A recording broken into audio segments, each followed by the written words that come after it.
is good, you guys? Welcome back to my YouTube channel. My name is Tiffany. If you're new here, welcome, welcome. In this video, we're going to be talking about success in 2026. I am so excited to film this video. You guys have actually no idea. It's currently the 27th right now. It's a little bit late for me to be filming this, okay? I know that. But I'm either going to post it today or tomorrow. And now mind you, okay, this video is going to be long. It is going to be very long. But I listened to so many podcasts, so many videos, and went to so many different talks locally throughout this year. And I wanted to share some things that I'm going to be bringing into this new year with me. It is a good amount of things, but it's just because I've had so many good advices over the past couple of years. And I really feel like a lot of this stuff is really great. So for me personally, I'm going to be bringing all of this stuff that I talk about in this video into the new year with me. I'm going to be following my dreams 365 days throughout this year, and we're going to see what works best, what helps me the most, and then next year I'm going to come out with an even better video, an even more redefined video talking about what specifically helped and what didn't. Now, as I said, I know I'm a little bit late in posting this. I did want to post it a lot sooner, but y'all, I just had no time. Like, this whole month has been absolutely crazy. I worked every single day after Thanksgiving, and when I tell you I haven't had a moment to sit down and do anything, it's been wild. But in reality, I feel like there's too much pressure put on the beginning of the year anyways. In my opinion, it's simply the best time to do a review of everything that happened throughout the past year, so that way you can see how to be better in the future. But in reality, you should be doing this like quarterly, monthly, maybe not weekly, but like maybe, you know, every year on your birthday or something like that. You really shouldn't be looking at these things only one time a year. Sorry if you hear a little bell going around. It's my dog walking around. But anyways, you should be going over your goals pretty often. You shouldn't be just like writing your goals down in the beginning of the year and then just leaving them to the side, doing them for like January and February and then not continuing them and not looking at them until the next year and realizing, oh crap, I didn't do any of that stuff. I actually went to this one local meeting talking about New Year's resolutions and things like that. I mean, it wasn't specifically on New Year's resolutions, but it was just a talk about 2026. And the most important thing I feel like I took from that talk was that life is literally a game. All of this goal planning, all of this is a game. And ultimately, everything depends on how you play the game. So if you see this video before the new year, that is absolutely great. If you see this video in August, that is still great because it's still a great time to start over and make yourself better. So with that being said, whenever you are watching this video, whether you're just wanting to start over or whether it really is the new year, everybody is welcome here. So let's level up.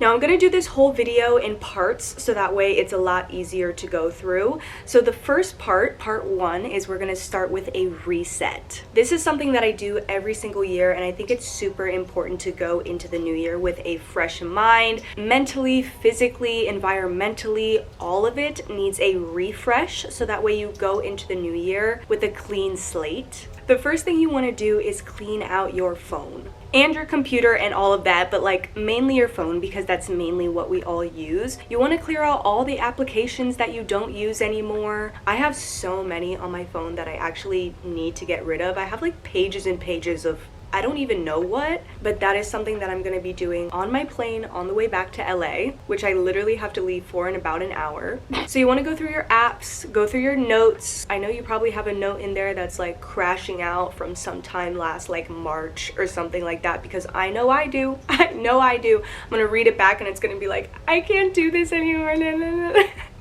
Hilarious. But anyways, you want to go through all those notes. You want to go through your photos as well. Delete screenshots, delete stuff that you don't need. I know I have so many screenshots. I think there's actually like a whole collection called screenshots. So you can just go there and delete everything that you don't need or categorize them in places so you remember where they are. While you go through your pictures, you want to go through every single month, January, February, March, every single month, and just look and see like what excited you, what made you the most sad, what was your energy like, when were you the happiest, and write all those things down because it's gonna help you with the later questions that I'm gonna ask. I actually got this little bit from Mel Robbins' podcast. She actually did a podcast, I think it was like 6 questions to ask yourself before going into the new year, something like that.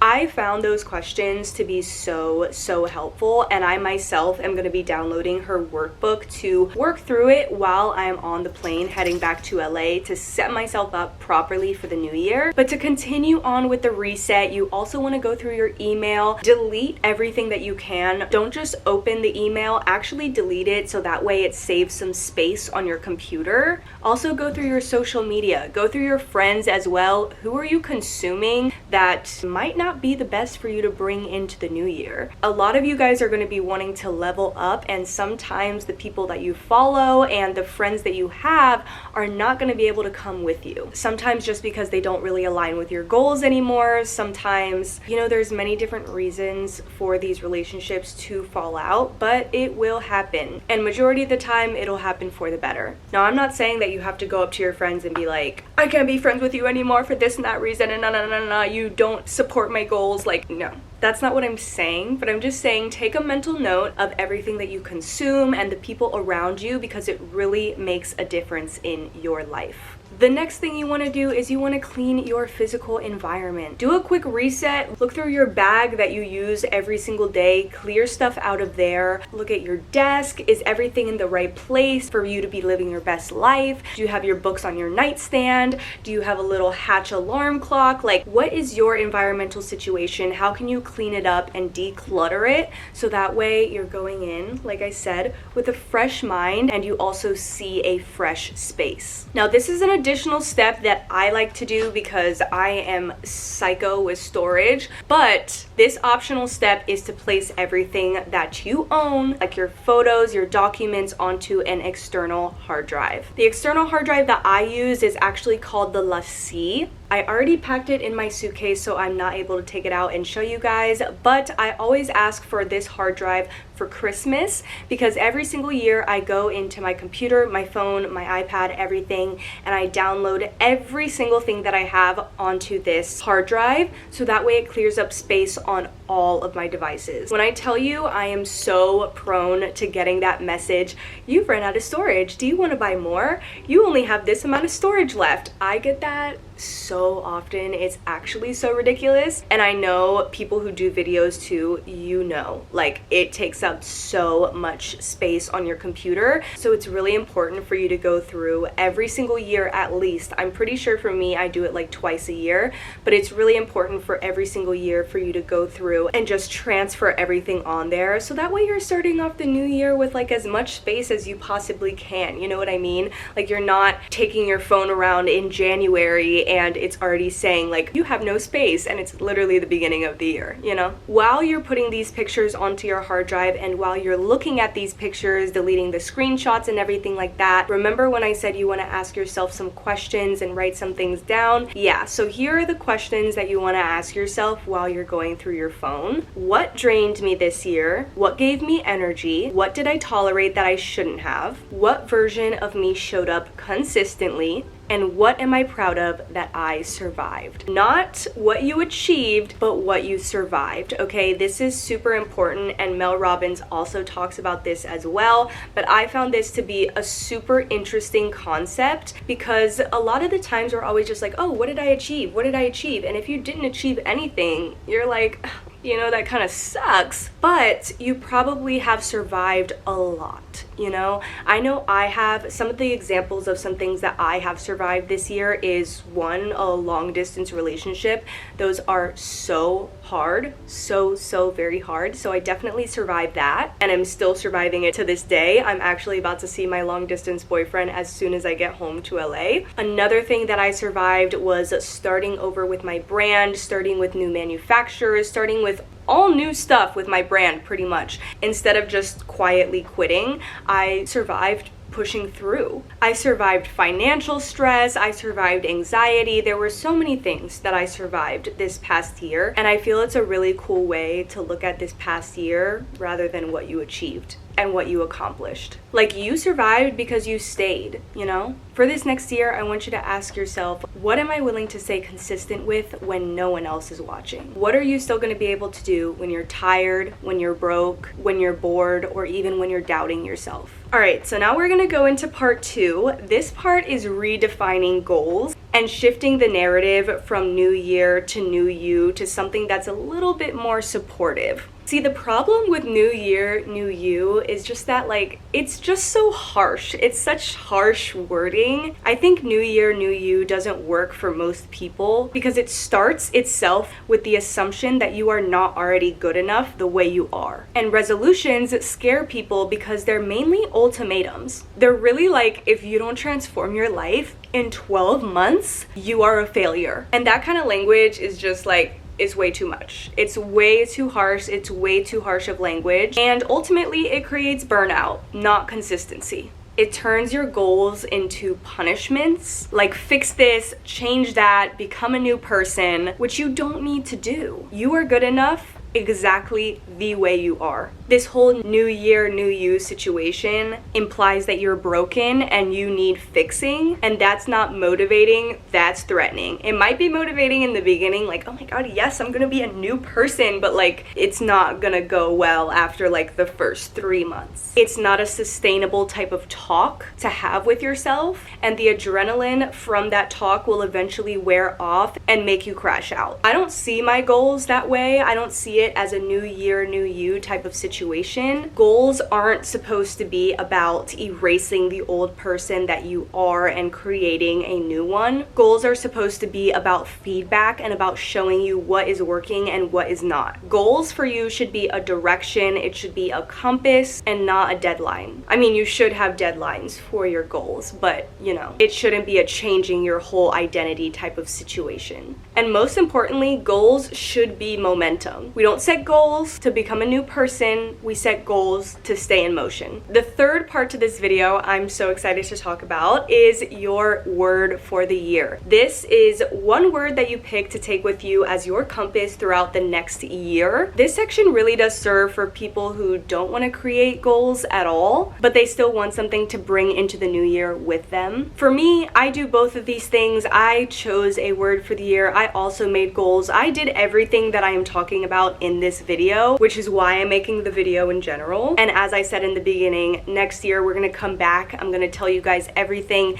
that worked, everything that didn't work, and we're gonna go from there. But I went to this local workshop in Los Angeles with this lovely lady. Her name is Meryl Russo. You can actually find her website. I'm pretty sure it's just merylrusso.com. And she had us pick one word to bring with us into the new year. Not a resolution, not a goal list, just one word. And I know you're probably like, oh my god, one word, like that's so like specific, you know, one word, but really you will get there. Let me tell you what she taught us, and I promise it's gonna be such a fun exercise for you. She basically explained that choosing your word is like a compass. It doesn't tell you exactly where to go, but it helps you when you're getting off track. The reason she taught it this way is because most people don't really struggle with ambition. They struggle with decision fatigue. When everything feels important in all of your goals, nothing feels clear, and you just don't really know what you're supposed to be doing because everything feels important. So a single word gives you something steady to always come back to when the year gets noisy, or when your goals get noisy, or on the hard days when you're asking yourself like, what should the next move be? And it really just helps simplify your choice without boxing you into something so specific. The two questions that she asked us in the very beginning were, what do you want to feel more of this coming year? And what is your end game? Now, one of my biggest takeaways from this workshop was that life is a game.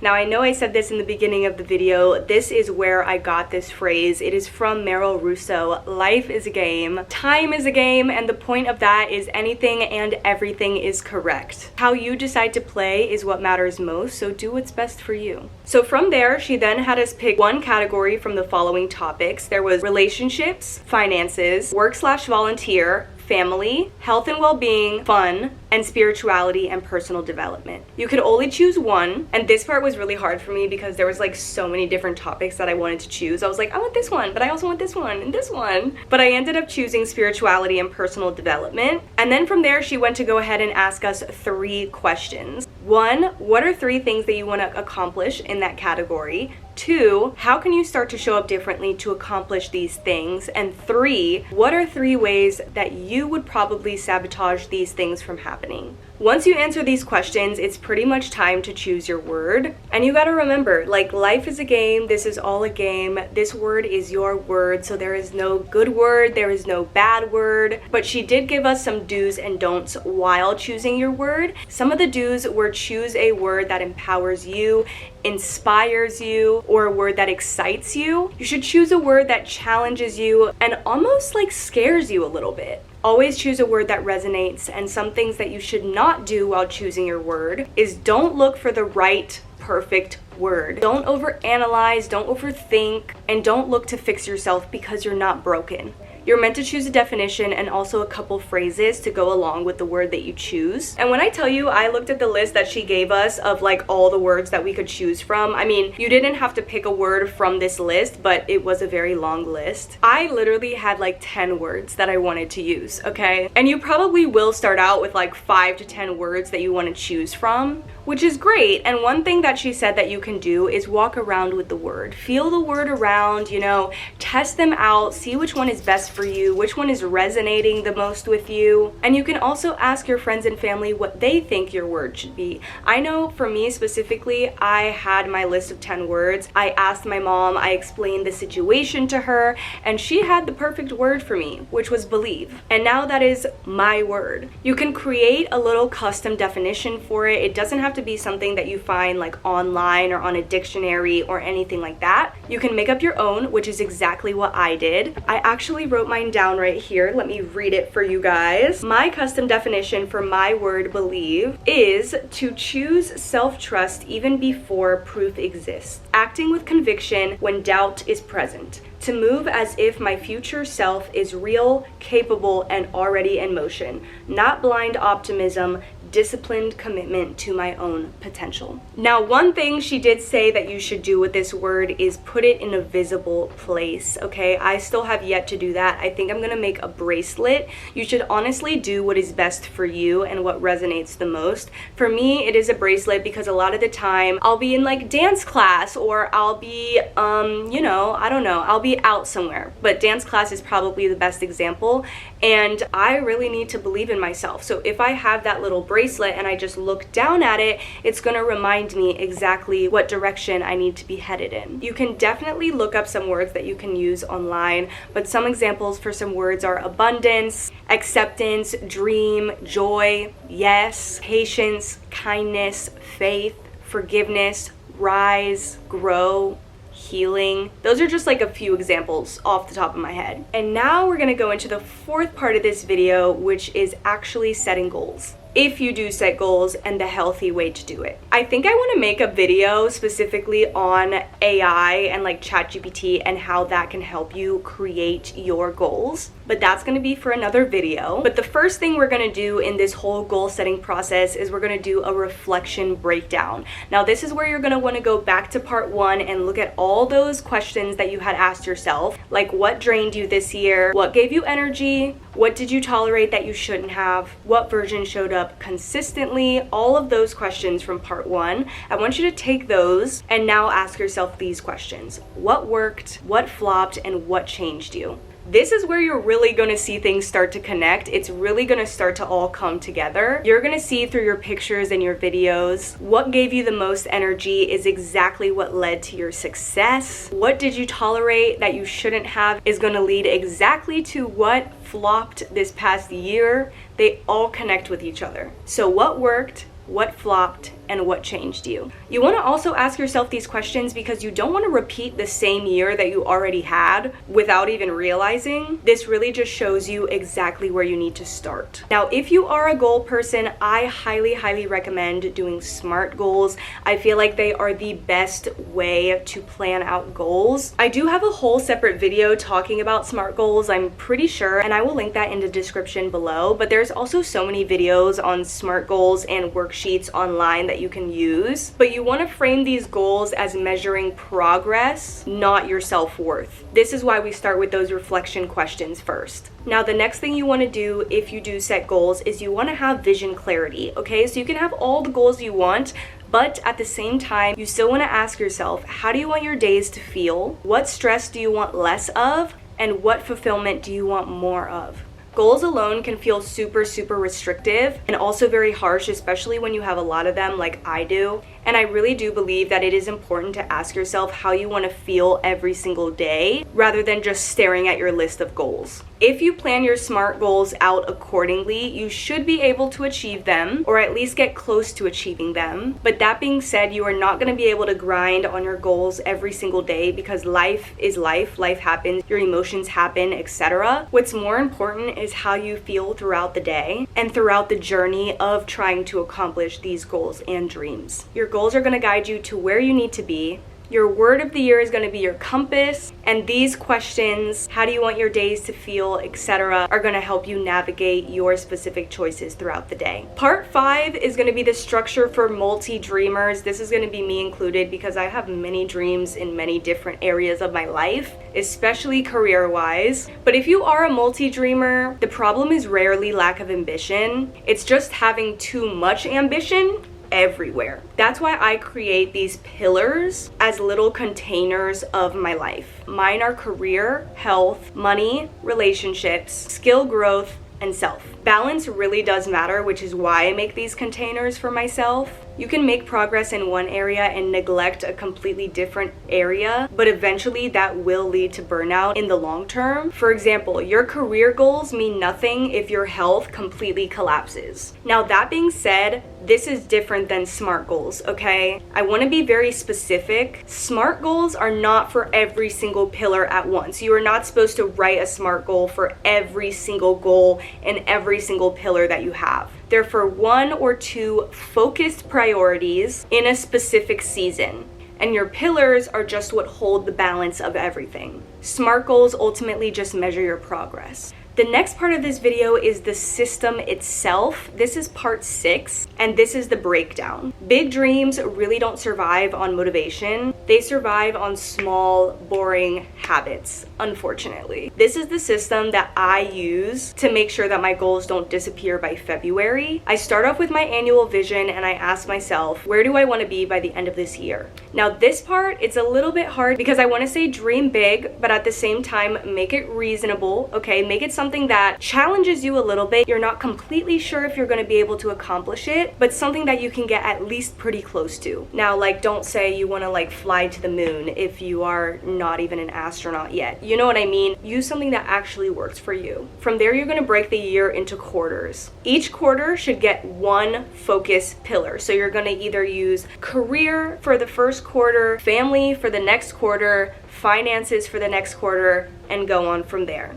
This keeps you from trying to change your whole entire life in January. And by focusing on one thing at a time, it also prevents burnout. You're not going to be working on just one pillar alone. It's just that one pillar is going to be the main focus. From there, you're going to go into your monthly planning. Every month, you're going to decide what are you going to be working on, and it should be 1 to 3 pillars maximum. If it doesn't fit in the month, then you just wait till the next one. For example, in my case, with my career, I have 2 things that I really want to push forward this next year. One of them is my investment property company and also my clothing brand. So in the beginning of the year, it's probably going to be more invested in my investment property company just because that is something that is more immediate that I need right now. And then my clothing brand is something that I will probably wait a little bit for. Not necessarily wait, I'm still going to be working on it passively, but not as much as my investment property business. From there, you're going to go into your weekly execution and your daily habits.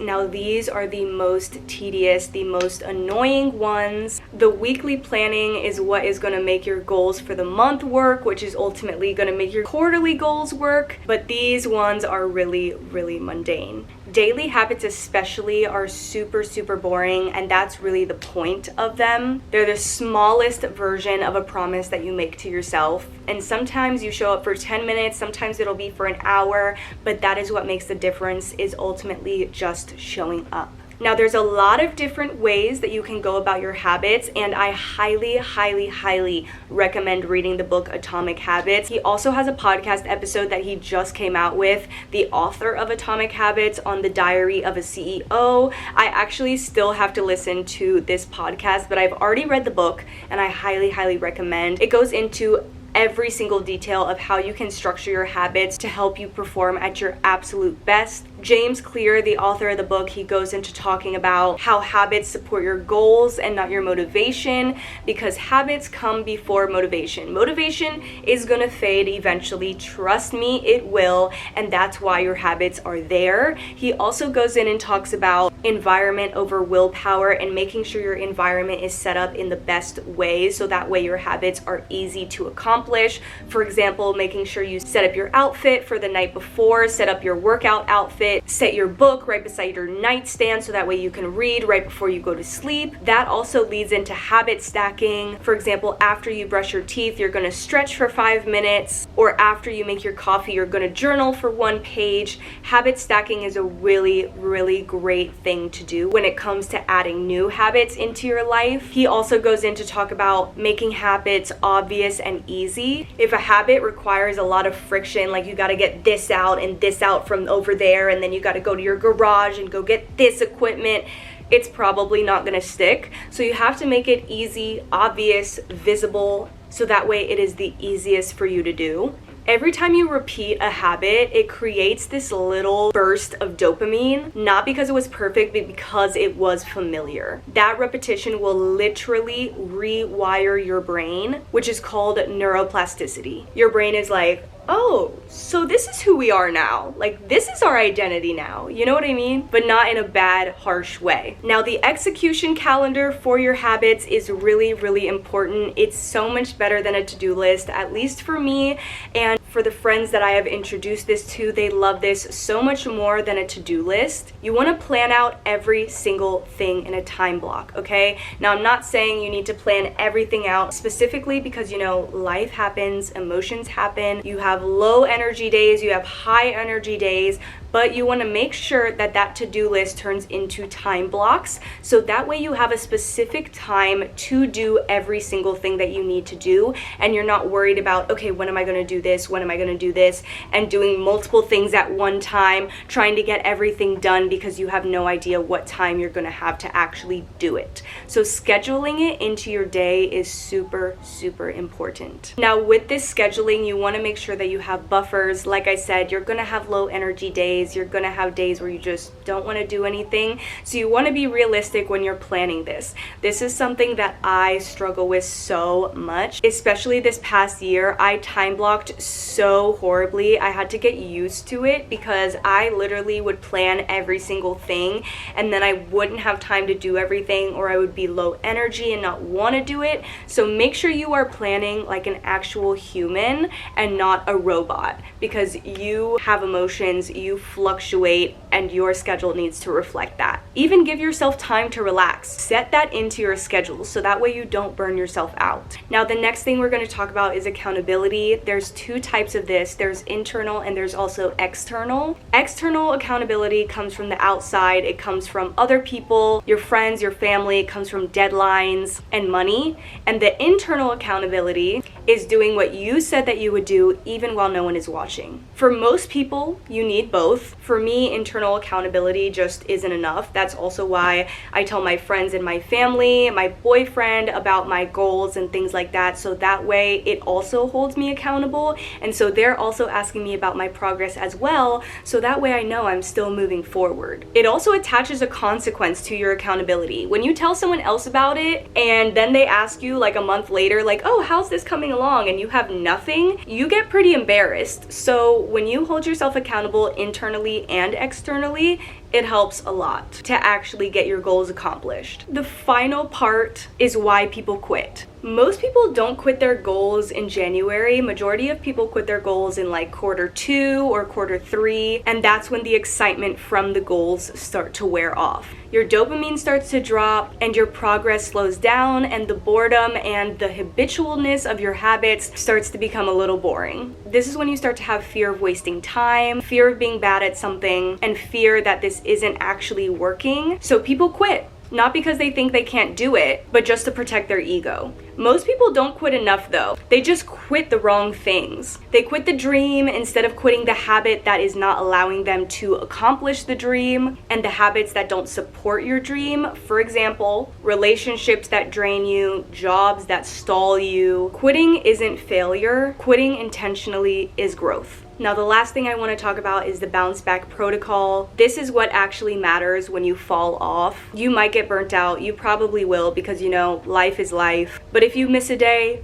resume. If you miss a week, reset gently and resume again. If you miss a quarter, re-strategize, okay? Life happens. Like I said in the beginning of this video, life is a game, okay? It is all about how you play it, so you need to make it the most fun for yourself. If you're not having fun, it's not worth it. Don't spiral if you miss something. Don't have self-hate. Don't dramatically quit your goals. Discipline isn't about perfection, it's about returning, and it's about returning without punishment. If you're watching this and if you're feeling a little bit overwhelmed, take a breath. You don't have to have it all figured out. You don't need to become a whole new person. You don't need to move fast. You just need a direction to go in. I gave you so much advice in this video. You can pick one, you can pick all of them. Pick what is best for you and just have the courage to keep showing up. Even when it's quiet, even when it's loud, throughout everything. As I said, I spit a lot out at you in this video because it's pretty much everything that I've ever learned and I've ever felt that was helpful. And as I said, I'm going to be doing all of these things myself, and I will come back in the new year